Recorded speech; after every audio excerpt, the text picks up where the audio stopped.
What's up, awesome YouTubers? Rhine1988 or Justin back here to do week 89 on the DVD feeds. And for my Saturday review, I'm going to be talking about a film that rarely gets talked about, very underrated, and it doesn't get a lot of praise for a film. But for me, I know that the first time I saw this movie, I did not get it at all, and I didn't like it too much. But I bought the DVD because I had the first film, and watching it again, I really got the film.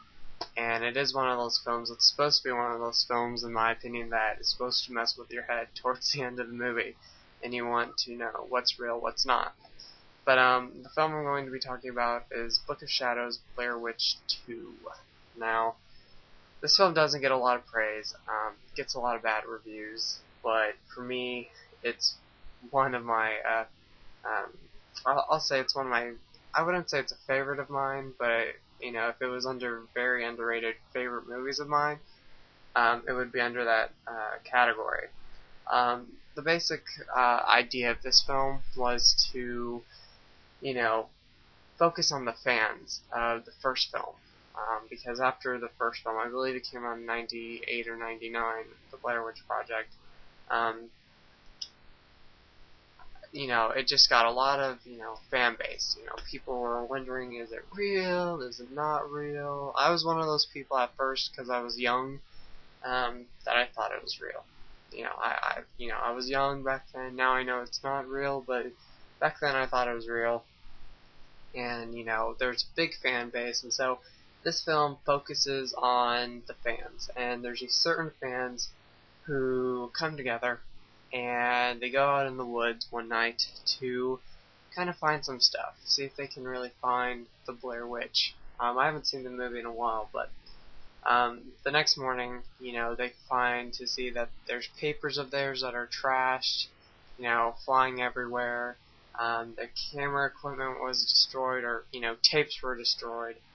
And they go back to one of the fans' house, and they stay the night there, or they stay there, and what they don't know is that they brought an evil presence with them. And so in the movie, the characters or the fans start seeing strange stuff, you know, weird stuff starts happening, and it leads to you know, that ending, many endings of what really happened and what was going on. And, you know, it's supposed to mess with your head. I think it messed with my head the first time I saw it, and still messes with my head now, but I get it more watching it on DVD and having it.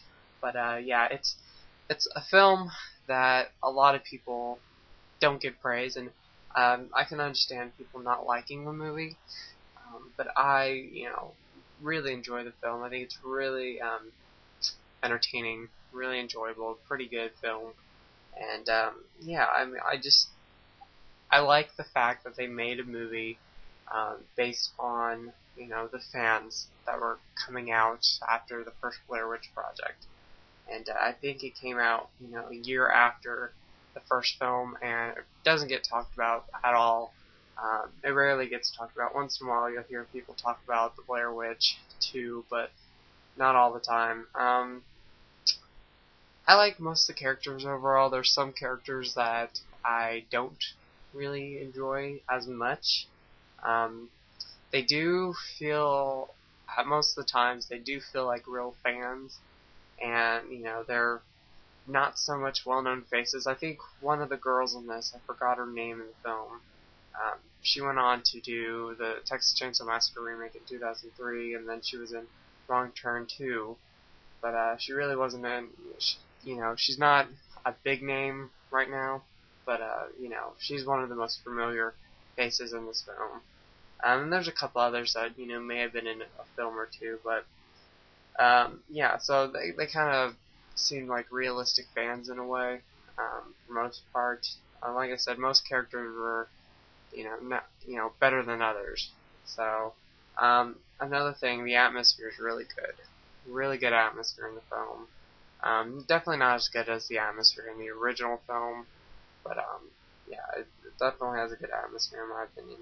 And the music, I love the music. I think the music's creepy. It's, you know, fun. and it actually comes on one of the sides of the DVD. Definitely, it has the soundtrack of the film. So yeah, it's just one of those movies that is supposed to mess with your head, and it does. It did for me the first time. So it might have not done it to a lot of people, but it did for me. So yeah, so it's a film to take in as a fan based film. The reaction of the fans, and kind of make a film about the fans of the Blair Witch Project. So that is going to be my review for this week, and I hope you guys are having a good day or night. Come back all this week to see some awesome reviews from awesome guys, and I'll talk to you guys later. Okay, so I hope you guys are having a good day or night. You guys are awesome. You guys rock, and go eat some Skittles.